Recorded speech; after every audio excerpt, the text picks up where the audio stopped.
Hallo und herzlich willkommen auf Epic, heute bei uns Wound Packing Basics Teil 2.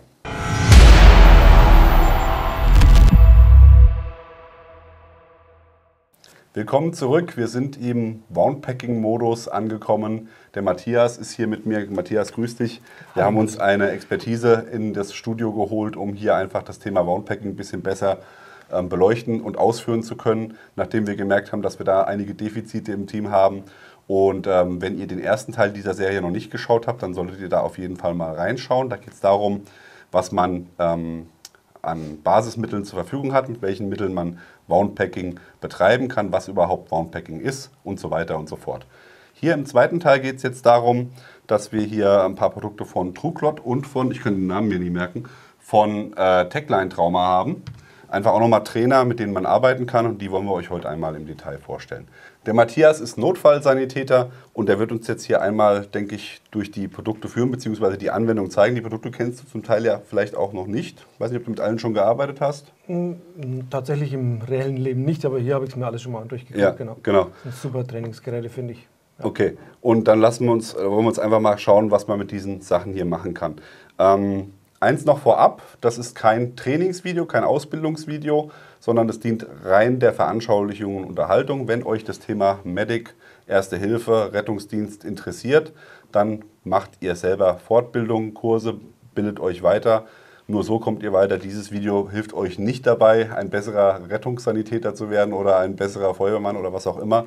Oder generell auch den Umgang zu lernen. Das wollen wir hier nicht demonstrieren, sondern einfach nur die Anwendung der Produkte und was es für Möglichkeiten gibt, eben sich diese Skills anzueignen. Ich denke, der Matthias wird mich heute auch mal was stopfen lassen und dann mal gucken, ob ich das alles so richtig hinbekomme. Okay, aber fangen wir mal mit den einfachen Produkten an. Wir haben euch im ersten Teil von Erla Zimmer ein paar Produkte gezeigt, die auch tatsächlich bluten können. Hier bei TrueClot haben wir auch ein paar Produkte, die nicht bluten. Also einfach schon mal, um die Basics zu lernen. Ne? Inwiefern macht das Sinn, Matthias? Was sagst du, wenn wir jetzt eine Wunde haben, die jetzt nicht bluten kann? Was verspricht sich der Hersteller da für einen Lerneffekt für jemanden, der da rangeführt wird? Wie zum Beispiel ich, der jetzt noch nie sowas groß gemacht hat. Ja, tatsächlich kann ich mir vorstellen, die Hemmschwelle dabei nochmal relativ groß, so ein Wundpacking überhaupt mal anzugehen. Und da habe ich einfach was für die quasi Hosentasche, was ich mir mal in den Rucksack schmeißen kann. Egal, ob das jetzt für die Polizei zum Beispiel ist oder ich kann es mir auch im Rettungsdienst vorstellen oder im Schützenverein, dass man mal sagt, geht es um grob blutende Wunden und ich habe da was mitgebracht, dann zeigt mir das einfach mal, auch vielleicht in der breiten Masse, was muss ich da machen, um wirklich schnell eingreifen zu können, schnell ein Leben retten zu können, und dann übt man das einfach da dann schon mal und es fühlt sich tatsächlich richtig gut, realistisch an und ich kann es vor allem in die Masse bringen, ohne dass ich auch groß eine Sauerei mit außenrum mache und gleich dann mit Blut arbeiten muss. Das wäre jetzt hier der Basic Packing Trainer. Da ist jetzt schon mit dabei direkt hier Gase zum Stopfen und einmal die eigentliche Wunde aus Silikon. Die ist jetzt relativ kompakt, kann wie gesagt nicht bluten, aber ich habe jetzt einfach die Möglichkeit für mich zum Beispiel, kann da jetzt schon mal meinen Finger reinstecken, kann da fühlen. Ich weiß gar nicht, ob die hier auch einen Zugang oder ein Venenloch haben. In dem Fall nicht. Ist nicht so. Du hast schon drum gewühlt und hast es gefühlt? Hervorragend, okay. Überall die Finger reinstecken. Ja, natürlich auch Handschuhe benutzen, ganz klar. Und ja, das kann ich jetzt ja einfach mal machen. Das ist ja hier ohne Sauerei. Genau, wir haben das ja vorhin schon mal ausprobiert. Und dann darfst du jetzt einfach mal machen wir das mal. Okay. Loslegen. Also, ich mache jetzt erstmal die Verpackung auf. Ich mache das jetzt auch mal ohne Handschuh hier. Wir werden das nachher nochmal... Guck mal, da fängt es schon an, ich kriege nicht mehr die Verpackung auf. So. Ja, genau. Genau, dafür ist das Training auch gut, dass man solche kleinen aber guck Sachen mal, dann einfach das mal ist aber auch blöd vom Hersteller. Der hat hier oben eine Sollbruchstelle und hier eine von der Verpackung. Ja, ist richtig, genau. Warum? Wozu ist die da oben? Das ist nur, um mich zu verwirren jetzt hier. Okay. Und jetzt tatsächlich könntest du bei einem Training das auch schon so machen, dass du selber dann jetzt schon dabei bist, deinen Finger schon mit drin hast und währenddessen auch noch diese Verpackung aufreißt, was es dann natürlich noch mal schwieriger macht, auch wenn du Blut an den Händen hast. Ja, jetzt habe ich es jetzt schon aufgemacht. Macht ja nichts, okay, gut. Aber fürs nächste Mal, alles klar, das machen wir dann nachher bei einer anderen Runde nochmal. Okay, so, und jetzt würde ich hergehen, würde hier den Anfang suchen bei dieser... Quetscht das mal so ein bisschen. Quetschen, okay. Genau, dann findet man es leichter. Ich finde da nichts. Ah, du bist einfach vom Fach. So, hier, das könnte der Anfang sein. So, und jetzt gehe ich her und ich bleibe jetzt im Endeffekt mit dem Finger, ich nehme jetzt mal einfach an, die Wunde wäre jetzt hier an der Seite. Und jetzt gehe ich da mit dem Finger drauf und bleib da drauf. Genau, direkt jetzt an der dahinter und drücke jetzt mit dem nach. Ne? So, jawohl. Das war richtig. Ganz genau. Und jetzt schnappe ich mir... Jetzt lässt du den Druck so lange auf der Blutungsquelle innen drin, bis du wieder mit der nächsten Lage von diesem Verbandmull vor der Wunde bist und dann ersetzt du quasi den einen Finger durch den anderen mit dem Mull. Okay. Und ständig den Druck beibehalten. Ja. Gibt es noch einen Tipp aus der Praxis von dir, was man jetzt hier mit dem Material macht? Hält man das in der Hand irgendwie? Oder wenn es auf den Boden fällt, ist ja, glaube ich, nicht so gut. Oder? Ist mir auch schon aufgefallen, dass es jetzt gerade auf dem Boden gelegen war. Ja. Tatsächlich ist es so, solche Verletzungen in dem Fall werden nie steril sein. Und in dem Fall geht es auch darum, ein Leben zu retten und schnell arbeiten zu können. Wir arbeiten so sauber wie möglich. Ja. Auch wir versuchen das immer. Das ist nicht immer machbar, aber wir versuchen es zumindest. Du kannst es in einen Ärmel zum Beispiel mit reinstecken, wenn man ein bisschen weite Klamotten hat. Oder du kannst es notfalls auch aufrollen. Jetzt hältst du mit dem einen Finger drauf, rollst es auf und legst es dir hinten um den Nacken. Ja. Auch das wäre möglich. Dann arbeiten wir relativ sauber. Dann liegt es zumindest schon mal nicht im Matsch oder im Dreck. So. Genau. Und dann kannst du von hier aus dann anfangen nachzuarbeiten und ziehst es einfach langsam runter. Ja, jetzt habe ich wieder den Fehler gemacht und den Finger rausgezogen. So. Das ist natürlich auch eine enge Wunde, da muss man auch schon ein bisschen dran arbeiten. Das ist echt so. Tatsächlich nicht ganz so leicht, aber dafür ist der Trainer ja mit da, das Übungsgerät. Und stopfst du die ganze Wunde innen drin aus. Wenn mein Finger nicht mehr reingeht, dann darf ich ihn aber auch rausnehmen und kann dann damit Druck aufbauen, oder ist es dann schon wieder falsch? Dann stopfst du von außen noch dieses restliche Verbandmull mit rein, so weit wie es mit geht. Ja. Und versuchst so lange wie möglich den Druck aufrechtzuerhalten. Den Rest packst du hier direkt oben mit drauf. Jawohl. So. Okay. Und jetzt auch in dem Fall 10 Minuten, muss man bei dem Produkt dann rechnen, musst du ungefähr den Druck aufrechterhalten. Okay, sehr cool.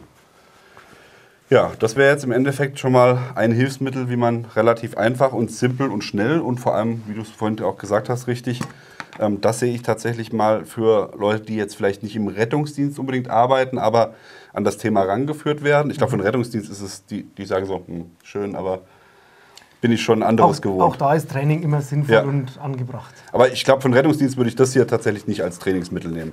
Da würde ich eher was von den anderen Produkten hier nehmen und das würde ich dann nehmen für Polizei und so, dass die einfach auch ihre Erste-Hilfe-Kenntnisse im Endeffekt nochmal erweitern. Ne? Ich denke, umso realistischer das es wird, oder man sollte vielleicht vom Leichten zum Schweren gehen, um das mal in die breite Masse zu bringen, kann man mit sowas locker mal mit anfangen, um jemanden daran zu führen, wie du sagst. Und dann später bei Einsatzkräften oder bei jemandem, den es da wirklich betrifft, das kann auch zum Beispiel jemand sein, der im Wald arbeitet, dann kann man diese Schwierigkeitsstufe dann auch schon mal ein bisschen mit steigern und dann auch später im Zuge dann noch schon mal mit Kunstblut arbeiten. Okay, da haben wir noch einen trockenen Trainer. Jawohl. Das ist der Stumpf hier. Der hat hier eine Oberschenkel nachgebildet, ne? Genau, ja. Eine Schnittverletzung? Eine sehr tiefe Schnittverletzung. Sehr tiefe Schnittverletzung. Zum Beispiel durch ein Messer oder sowas, weil es sehr weit in die Tiefe reingeht. Ja. Ich fasse da jetzt auch mal rein, du hast ja gesagt, immer schön reinfassen in die Wunden. Hands on red. Genau. Und dann nochmal hier ein Eintrittskanal, ne, irgendwie. Genau, das ist vom Prinzip wie bei dem kleinen Wundtrainer, dem Pocket-Trainer, den wir vorhin gehabt haben. Bloß, dass es halt nochmal die Möglichkeit hat, ich kann vorher das Tourniquet mit anlegen und dann kümmere ich mich um den großen Wundkanal, um die Wundhöhle. Also das ist quasi eine Erweiterung, dass ich dann auch die anderen Maßnahmen, hier könnte ich jetzt zum Beispiel, das, was da auch schwierig wäre, wenn ich sage, ich will dann, nachdem ich tamponiert habe, nochmal mit einer Bandage arbeiten, mit einem Druckverband arbeiten. Das wäre hier auch einfacher möglich, ne? Weil dann kann ich hier im Endeffekt so stopfen. Genau, ist auf jeden Fall möglich. Und dann da meinen Druckverband umlegen. Ja, das wäre auch noch ein Trainer. Okay, jetzt haben wir den ersten blutenden. Das ist auch noch ein relativ kleines Produkt von Techline Trauma. Tatsächlich sehr spannend von der Größe. Hier haben wir die Wunde. Was haben wir hier? Sind das Knochensplitter oder was? Das wäre tatsächlich möglich, dass bei Knochenverletzungen Splitter mit drin sind. Da darf man auch ruhig ein bisschen mit drauf aufpassen, dass man vorsichtig erst mal fühlt. Ich muss ja auch diese Blutungsquelle suchen. Und dann kann es natürlich auch sein, dass ich mich an Knochensplittern verletzen könnte. Ja. Wie ist das? Du hast ja normal deine Handschuhe an. Die würden das ja nicht halten. Also, du würdest ja einfach durchschneiden. Ja, genau. Das heißt, also aber du ich persönlich habe im Einsatz tatsächlich, wenn ich weiß, dass es was Traumatisches wird, dass vielleicht viel Blut fließt oder viele Körperflüssigkeiten im Spiel sind, dann ziehe ich mir schon durchaus mal 2 oder 3 Paar Handschuhe mit an. Okay. Und dann kann ich, wenn ich fertig bin damit, dann kann ich auch ein paar Handschuhe ausziehen und habe dann trotzdem noch ein sauberes Paar mit. Ja, sehr gut. Und das Gelbe, was man hier sehen würde, das wäre quasi dann Fettgewebe zum Beispiel. Fettgewebe, okay, sehr gut. So, ich fasse jetzt hier auch mal rein, Hands on Red, und schau mal, hier müsste jetzt ja irgendwo theoretisch ein Zugang zu finden sein, ein Venenzugang. Kann sein, dass du den entdeckst, oder es kann auch natürlich sein, dass das ganze Gewebe, wenn das jetzt zum Beispiel eine Einschussverletzung ist, durch den Druck auch verletzt und zerstört ist innen drin. Ich glaube, ich habe was. Okay, aber das können wir jetzt ja einfach mal ausprobieren, Du würdest es zum Beispiel auch spüren, wenn da warmes Blut dir entgegenkommt. Ja, okay. Das probieren wir jetzt einmal aus. Gut, dieses System hier hat schon einen Schlauchanschluss und das ist auch so ein genormter. Das heißt, hier passen zum Beispiel auch die Produkte von TrueClot. Die haben hier nämlich so ein System, das erzählen wir euch gleich nochmal im Detail, aber jetzt nutzen wir einfach schon mal das Blut, was wir hier haben. Und willst du dazu Blut noch was sagen, schnell? Ja, das ist tatsächlich, wird es mitgeliefert, das ist Kunstblut und die haben sich da ein besonderes System mit einfallen lassen dazu und zwar sieht es auch wirklich realistisch aus. Ich habe es am Spülbecken vorhin aus Versehen in deine Tasse mit tröpfeln lassen, das schaut wirklich richtig gut aus. Ich habe es sauber gemacht.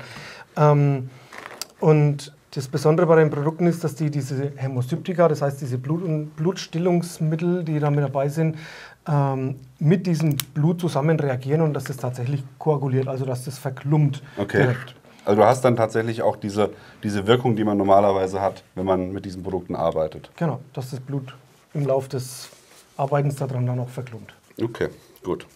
Jetzt haben wir nur noch nichts hier, oder nehme ich TrueClot jetzt? Was meinst du? Dann nehmen wir das TrueClot. Das ist ja automatisch mit dabei. Gut. Ich habe auch gesehen, es gibt auch, wenn man sowas selber dann mit nachbauen will, da gibt es eine Flasche zu bestellen.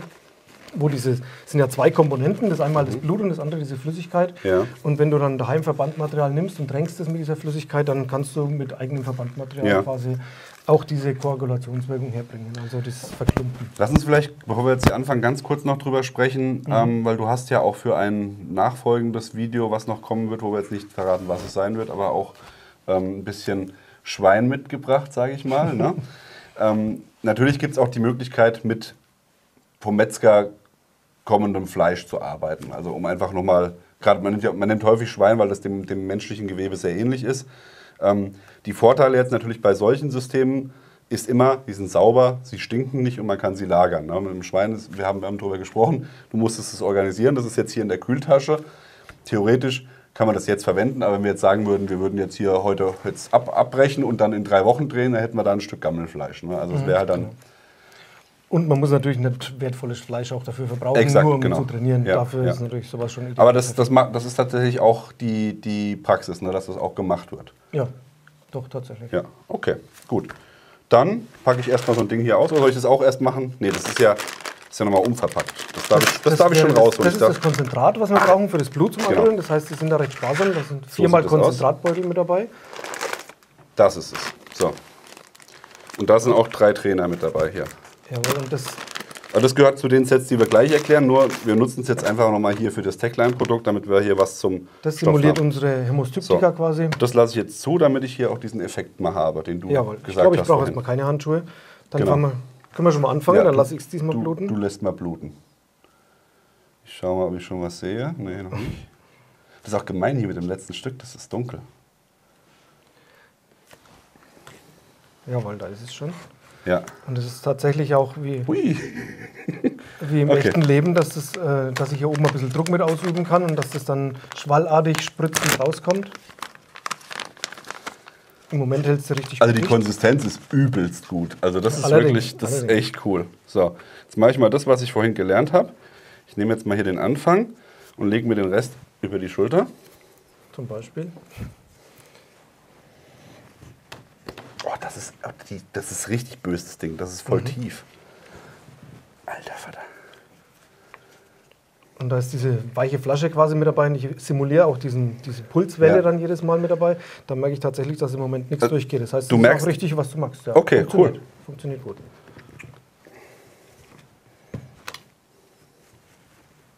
Alter Vater. So.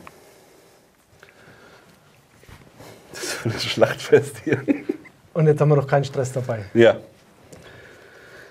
Wie gehst du mit dem Stress um in der Arbeit? Wie steckst du das weg? Wie arbeitest du dir das? Oder du hast schon im ersten Video was darüber erzählt, wenn du deine Handschuhe anhast, das ist schon mal so deine Barriere quasi. Und wie gehst du mit der ganzen Situation um? Wir haben tatsächlich für ganz viele Einsatzsachen oder für viele Notfallsituationen gibt es ein Schema oder mehrere Schemata, nach denen wir arbeiten. Da kann ich mich da schon mal mit durchhangeln. Jeder hat auch mal einen Blackout, wir sind alle bloß Menschen. Und wenn ich mich dann wieder an mein Schema halte, was es da gibt, dann komme ich da trotzdem Schritt für Schritt wieder weiter. Und bei uns kommt es natürlich auch mit dazu, da haben wir einen Vorteil gegenüber dem Ersthelfer. Wir haben natürlich eine Menge Geräte und Material mit dabei, das hat der Ersthelfer nicht unbedingt. Das heißt, der Ersthelfer sitzt dort und wartet darauf, dass der Rettungsdienst irgendwann mal kommt und hat Stress, wenn er genau sowas machen muss.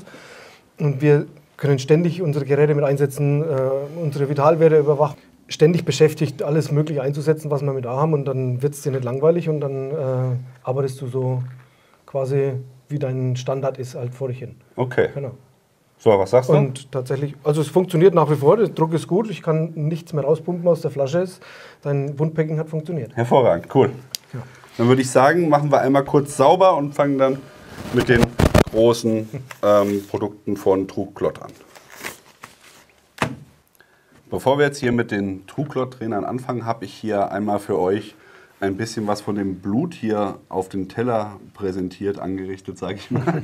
Weil das hat der Matthias gerade erzählt. Diese Mittel, die hier eingesetzt werden von Truklot, also auch die Trainer haben im Endeffekt ja dieses Mittel drin, was dann die Blutgerinnung anregt, quasi simuliert. Genau. Ja. Das heißt, wir werden jetzt hier mal einfach eins aufreißen und gib mir mal gerade die Schere von da drüben, dann schneiden wir mal hier ein Stück runter. Und legen das mal da rein und schauen mal, was passiert einfach. Wir machen noch eins, sagen wir zwei nebeneinander. Und dann können wir uns mal währenddessen dem Trainer widmen und schauen mal, was hier passiert so lang. Okay, fangen wir mit meinem an, weil der ist, den werden wir nicht einsaugen, wir saugen nur den hier ein. Die Trainer von Truklot kommen hier in diesen Hardcases und das wäre jetzt im Endeffekt ein Trainer, den man an den Oberschenkel schnallen kann. Das ist, glaube ich, ganz cool tatsächlich einmal für die Mimendarstellung. Und natürlich auch mal, um eine Wunde zu simulieren, die man halt eben nicht gut behandeln kann mit einem Tourniquet oder sonst irgendwas. Ne? Da hast du keine andere Wahl, weil das ist so weit oben, da musst du stopfen. Genau, da musst du das Wundpacking auf jeden Fall mitmachen. Genau. Und dann das kannst du dir wunderbar umschnallen. Ich habe es ausprobiert. Das hast du oben wie einen Gürtel mit dran, unten ums Bein einmal mit rum. Ja, wie ein Oberschenkelholster quasi so ein bisschen. Ne? Genau, ja. so. Und dann, wenn du noch eine Übungshose mit oben drüber anziehst, die da schon geöffnet ist an der Stelle, weil da ja auch die Verletzung ist, dann kannst du da wunderbar mitarbeiten. Das ist top und der Anschluss auch mit, der unter der Kleidung verlegt werden kann. Ja. Und Truklot setzt hier auf diesen, ich vermute, das ist Source oder Camelback kompatibel. Du hast ja den Schlauch, den wir vorhin ja auch schon verwendet haben. Und da kann man natürlich einmal mit der Pumpe arbeiten.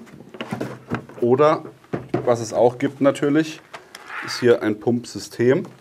Das wäre dann genau auch für diese Mimendarstellung perfekt, dass ich dann einfach hier den Schlauch anschließe, das irgendwo im Rucksack habe oder so. Und dann kann der versteckt mit der Hand irgendwo ein bisschen pumpen und damit dann das bluten lassen. Genau, ja. Okay. Das macht es schon sehr realistisch dann so, das System, muss man schon sagen. Denke auch. Auch im tatsächlichen Training, dann verlierst du sofort den Blick für außen rum und fokussierst dich da drauf, weil es original aussieht. Dann machen wir deine Kiste auf. Was haben wir da drin? Okay. Da wäre jetzt auch nochmal so ein Trainer quasi Arm oder Bein. Ja. Zum Rausnehmen oder zum drin lassen. Das heißt, ich kann es auch direkt in dem Koffer mit drin machen, kann meinen Anschluss mit dran machen und kann es in den Koffer reinbluten lassen, was natürlich recht praktisch ist, auch für den Schulungsraum, ohne dass man groß eine Sauerei Hier oben hast du noch eine Anleitung mit drin, auch wie das Blut anzuwenden ist. Das hast du nämlich auch vorhin alles vorbereitet im Endeffekt. Man muss es ja quasi mit warmem Wasser benutzen und dann einen Moment stehen lassen auch, ne? Richtig? Genau, es sind diese kleinen Konzentratbeutel mit dabei, 4 Stück. Und ich fülle meine Flasche zur Hälfte ungefähr oder zum Drittel mit am besten warmem Wasser. Dann schütte ich das Konzentrat noch mit rein dazu und fülle die Flasche restlich auf und schüttel das dann nochmal richtig mit auf, damit ich die richtige Konsistenz erreiche. Wenn ich es natürlich dünnflüssiger haben möchte, wäre das natürlich auch möglich. Wenn ich warmes Wasser nehme, dann muss ich eine halbe Stunde warten, bis das Wasser mit der Konzentratlösung in Verbindung funktioniert. Wenn ich kaltes Wasser nehme, dann wird die Empfehlung bis auf 2 Stunden, wo ich dann warten soll. Und zwischendurch muss ich es natürlich auch immer mal aufschütteln, weil das ja schon trotzdem ein bisschen Klumpen mitbildet. Genau, da ist alles genau mit angeleitet, mit bebildert, wie es funktioniert. Und wir haben einen Schlauch dann noch entsprechend mit dazu und einen extra Anschluss mit dabei, wo ich das an den Flaschen oder eben an diesem Trinkrucksacksystem dann quasi auch mit anschließen kann. Dann sollten wir das jetzt mal machen, würde ich sagen. Dann nehmen wir aber aus dem Koffer raus, auch wenn das natürlich dafür gedacht ist, aber hier zum Präsentieren ist, denke ich, schöner auf dem Tisch. Ich fand das vorhin so schön, wie da das Blut gespritzt ist. Den Anschluss noch. Soll ich das wieder machen? Ja, na klar. Super, ich hab's gewusst. Ich war heute schon 2-mal dran. Gut. Bei mir fängt es doch schon damit an, dass ich die Handschuhe nicht gescheit anziehen kann. Sie nehmen eng, M, Größe M, extra für dich, schön klein. Wie ist da überhaupt so als genereller Tipp? Was sagst du? Soll man die eher eng kaufen? Also soll man gucken, dass die eng anliegen oder sollen die ein bisschen Spiel haben oder ist das persönliche Präferenz? Was ist da deine Erfahrung aus der Praxis? Tatsächlich muss man mal ein bisschen ausprobieren, welche Größe einem zuerst mal passt. Es gibt ja von XS bis auf XL alle Größen. Bei mir ist zum Beispiel L ist minimal zu groß, aber das habe ich ganz gern eigentlich so. Das ist mir lieber, wie wenn es irgendwie zu eng ist. Für den Ersthelfer ist es wichtig, dass der sich Handschuhe nimmt, wo er auch zügig mit reinkommt. Und manchmal sieht man es, dass dann reingeblasen wird in den Handschuh. Das ist eher ungünstig, weil dann hast du diese Feuchtigkeit innen mit drin und dann kann ich nicht einfach so reinrutschen in den Handschuh. Also das einfach die Handschuhe nehmen, so wie sie sind und einfach so anziehen. Also ich habe es gern minimal größer, die Handschuhe. Okay, dann gut. kann ich auch 2 Paar anziehen. Ja, genau. Das macht Sinn. Dann schließ uns doch mal noch das Blut an. Gut, setzen. dann Blutmarsch.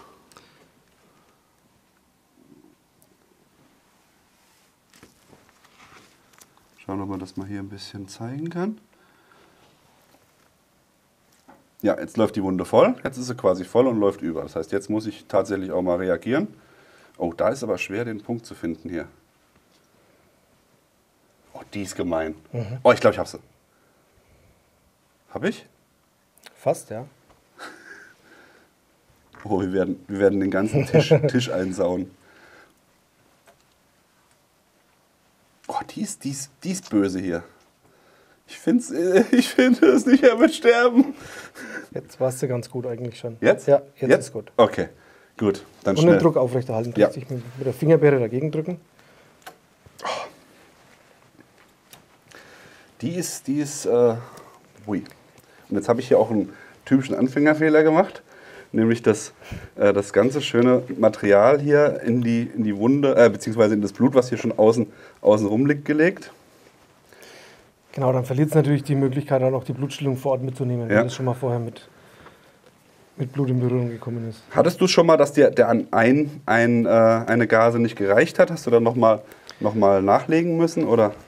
Also ich tatsächlich noch nicht, aber das kann man sich natürlich schon mit vorstellen, ne? Wenn du große Verletzungen hast, dass du mehr davon brauchst oder wenn du jetzt von dem speziell nur eins dabei hast, dann nimmst du normales Verbandmull, was du halt auch mit dazu kriegen kannst und stopfst es damit voll in die Ich habe Wunde. das Gefühl, das reicht dir irgendwie nicht.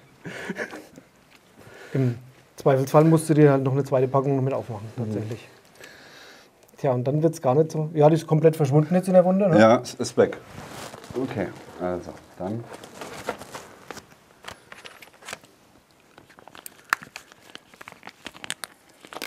Ich bin kein Rettungssanitäter, ich sag's dir. Ach, da kam gar nichts geflogen. So. Und wir merken auch immer gleich, wenn der Martin nicht richtig den Druck mit drauf gibt, weil dann läuft es nämlich auch immer noch mal mit raus. So. Alter. Hör auf zu pumpen. Nee, das kann man ja im Ernstfall auch nicht sagen. Richtig, ganz genau. Matthias, ich muss mal zu dir kommen und ein paar Kurse besuchen, glaube ich. Dann können wir den ganzen Abend lang bloß das machen. Ja, bitte. Ich Musst du dir möchte, dann Bier hart verdienen? ich möchte Menschenleben retten. Okay, so, wie sieht's aus? Jawohl, funktioniert recht gut. Den Druck darfst du ruhig richtig fest drauf, mit aufrechterhalten. Und Ich glaube, es ist tatsächlich ist noch Platz in der Wunde. Es mit ist drin, echt das noch sieht man Platz. jetzt, Ich bin noch bestimmt das sind schon 2 2 Stück drin. Das Zentimeter. kann dir tatsächlich immer mal passieren, dass die Wunde so groß und so tief ist, dass du halt viel reinstopfen musst. Ja. Aber im Moment ist es tatsächlich dicht. Auch wenn ich drücke, kommt weiter nichts mehr mit raus. Man merkt aber gleich, wenn es den Druck nachlässt, dann fließt auch sofort wieder. Also Blut normalerweise aus der würde ich Wunde jetzt mit nochmal raus. stopfen. Ich meine, Genau. die sind auch, glaube ich, ein bisschen kürzer. Kann das sein? Also die machen mir jetzt einen kürzeren Eindruck. 3,70 Meter auf 7,5 Zentimeter, Ja. also 3,70 Meter, so 4,10 Meter, so in der Richtung sind die eigentlich alle. Okay, dann habe ich irgendwas falsch gemacht. Dann musst du schauen, dass du mehr von Verbandmaterial mit herkriegst. Ja. Nee, du hast nichts verkehrt gemacht, das war alles genau richtig. Aber dann schaust du, dass du mehr Verbandmaterial mit dazu kriegst und dann musst du diese Wundhülle trotzdem weiterhin austamponieren. Ja. Was jetzt aber ganz schön ist tatsächlich, der Effekt, den wir hier hatten, das Blut, was jetzt hier rausgekommen ist, was schon in Kontakt mit der Gase gekommen ist, das sieht man hier schön. Das koaguliert tatsächlich, also es verklumpt, Also- so wie es bei echtem Blut tatsächlich dann... Also es sieht recht realistisch aus tatsächlich. Ja, also, Du hast Spaß dabei. also der Test hier war eigentlich hinfällig, weil hier hat man auf dem Tisch das beste Ergebnis. Ne? Das ist einfach nur, oh, ich habe Spaß dabei hier, auf jeden Fall. Okay, gut. dann würde ich sagen, bereinigen wir mal hier die Sauerei und dann kommen wir mal zum Fazit. Genau. Was man dabei natürlich auch noch, wenn ich das vorgreifen darf, noch ganz gut mit sehen kann, das war jetzt eine Literflasche. Ja. Das heißt, von diesem Liter, wenn man mal sieht, wie viel da jetzt rausgequetscht ist, ich tippe jetzt einfach mal, dass es vielleicht maximal 200 Milliliter sind oder 250 Milliliter sind. Dann schaut es gleich nach wahnsinnig viel Blut aus. Das heißt, man unterschätzt es oder überschätzt diese Blutmenge tatsächlich auch ganz leicht. Aber das ist auch, glaube ich, ein gutes Ding, dass man es schnell überschätzt, weil dann versucht man vielleicht noch schneller und besser zu arbeiten. Eventuell, ich weiß nicht. Das ist natürlich Signalfarbe. Blut, wenn man in der Menge sieht, ist immer kritisch irgendwie. Ja, und mein Handschuh hat nicht dicht gehalten, wie ich sehe. Knochen. Genau. Also das Ding ist wirklich Bombe, muss ich sagen. Also da haben wir hier schöne einen Knochen mit drin, ein sehr gut versteckt. Also für mich als Anfänger, sage ich mal, du hast wahrscheinlich einmal kurz, da ist es, den Venengang gefunden. Aber für mich muss ich sagen, das war jetzt für mich schwieriger als mit den anderen Teilen. Ja. Okay, wir beseitigen. Wir machen das tatsächlich auch nicht regelmäßig und jeden Tag. So schlimm ist es Gott sei Dank bei uns in Deutschland nicht im Moment. Gut, wir beseitigen kurz das Mess hier und dann kommen wir zur... Und was man hier natürlich schon mit hat, ist trotzdem, das ergänze ich noch mal kurz, wenn du sagst, da ist dieser Knochen ja auch mit eingearbeitet. Ja. Das heißt, da kann ich ja meinen Druck direkt auch mit aufbringen, gegen den Knochen dann arbeiten. Also kann den als Unterstützung mit dazu nehmen, dass der von hinten noch mit dagegen wirkt. Cool, Jawohl. Perfekt. Super Trainer, finde ich echt spitze. Ja. Sehr realistisch. Jetzt räumen wir aber auf. Jawohl, jetzt. Alles klar. Matthias, hast du noch eine Manöverkritik oder irgendwas, was ich vielleicht falsch oder anders hätte machen sollen? Nicht falsch machen sollen, aber besser hätte machen sollen oder anders machen sollen, sagen wir so. Genau, solange wie man was macht, macht man ja auf jeden Fall schon mal nichts verkehrt. Das heißt, du warst tatkräftig mit dabei und hast da auch zugepackt und das hat auch funktioniert, das war super. Als Tipp habe ich noch, wir haben diese Verpackungen und du warst ja mit dabei, mit einer Hand quasi zu versuchen, diese Blutung zu stillen. Du warst direkt in der Wunde mit drin, Hands on Red haben wir wieder gemacht. Wie kriege ich dieses Ding denn dann auf? Und diese Laschen hier sind recht glatt. Das hast du auch, glaube ich, dann zweimal sogar probiert. Für die Vorbereitung ist es dann ganz gut, wenn man sich sowas in sein IFAK steckt, in sein Medikit. Dann kann ich hier an diesen Einreißpunkten, die da schon mal mit sind, dann kann ich hier schon mal mit Tape arbeiten. Ich kann mir dann weißes Tape mit dazu nehmen und kann da einfach schon mal Verlängerungen mit hinkleben. Dann kriege ich das auch grob mal mit der Handinnenfläche zum Beispiel auf. Dass man es quasi hier so packt und dann so aufreißt. Genau, dann muss man das nämlich nicht in den Mund nehmen, weil auch wenn Ansteckungsrisiken vielleicht relativ gering sind, aber die bestehen trotz allem, dass man sich über das Blut mit irgendwas ansteckt oder infiziert. Das wäre eine Möglichkeit, mit dem Tape daran zu arbeiten und diese Laschen einfach zu vergrößern, um sie leichter greifen zu können. Neulich habe ich auch einen Tipp bekommen, einfach da gibt es von Airsoft diese kleinen Kugeln, mit denen man da schießt, dass man mit dem Tape einfach so kleine Airsoft-Kugeln da oben hinklebt. Und dann ist es wesentlich griffiger und du rutscht nicht so leicht ab, weil du hast ja trotzdem nasse, glitschige Hände von dem Blut. Und dann kannst du das wesentlich besser öffnen. Hast du das schon mal ausprobiert? Geht also? Tatsächlich, ich habe es daheim schon mal ausprobiert. Ich habe es aufgeklebt und es funktioniert tatsächlich wesentlich besser. Cool. Und wenn du tatsächlich auch nur die eine Hand frei hast, in vielen Fällen kniet man da zum Beispiel auch. Und dann kann man das auch so machen, dass man im Knien das hinten auf den Unterschenkel legt, zwickt es ein zwischen dem Oberschenkel und dem Unterschenkel und dann kann ich es auch versuchen, da hinten dann aufzureißen. Coole Tipps. Dann habe ich auch mit einer Hand die Möglichkeit, das so aufzumachen. Genau. Ja, ich von meiner Seite kann auch sagen, gerade jetzt für Leute, die jetzt damit noch nicht gearbeitet haben, der Lerneffekt ist wirklich groß. Also gerade auch Sachen, die man jetzt vielleicht nicht bedacht hatte, wie ein offener Knochen, wo man den Handschuh mit, hat man ja gesehen, hier meine Finger sind immer noch rot und das Zeug geht nicht mehr ab. Das war mein Lerneffekt jetzt, den werde ich jetzt auch die nächsten paar Tage wahrscheinlich noch haben, den Lerneffekt. Einfach pass auf, wenn da Knochen sind, dass der Handschuh nicht durchstochen wird, weil das kann natürlich dann auch im Falle von übertragbaren Krankheiten für den Helfer blöd werden. Ne? Weil ich meine, es ist schön, wenn wir jemand das Leben gerettet haben und wir dann dafür ein kaputtes Leben haben oder irgendeine schlimme, dauerhafte Krankheit wie AIDS oder sonst irgendwas, natürlich nicht schön. Genau. An allererster Stelle steht letztendlich immer der Eigenschutz. Ja, check. Ich kann nur helfen, wenn ich selber sicher bin und wenn ich selber unverletzt bleibe dabei. Cool, ich denke, damit können wir es abschließen. Matthias, vielen, vielen Dank, dass du wieder dabei warst und uns das hier vorgeführt hast. Die Produkte von TrueClot und von Techline bekommt ihr bei Vero. Der Link ist unten eingeblendet. Was sagt ihr dazu? Was habt ihr bei euch im Einsatz? Womit trainiert ihr? Schreibt es uns in die Kommentare. Wenn euch das Video gefallen hat oder wenn ihr noch andere Inhalte in diese Richtung sehen wollt, dann ebenfalls rein in die Kommentare damit. Und ansonsten, wie immer an dieser Stelle, liken, Abo, Glocke klicken und dann sehen wir uns beim nächsten Mal. Bis dann, macht's gut, bleibt gesund, bye bye. Ciao.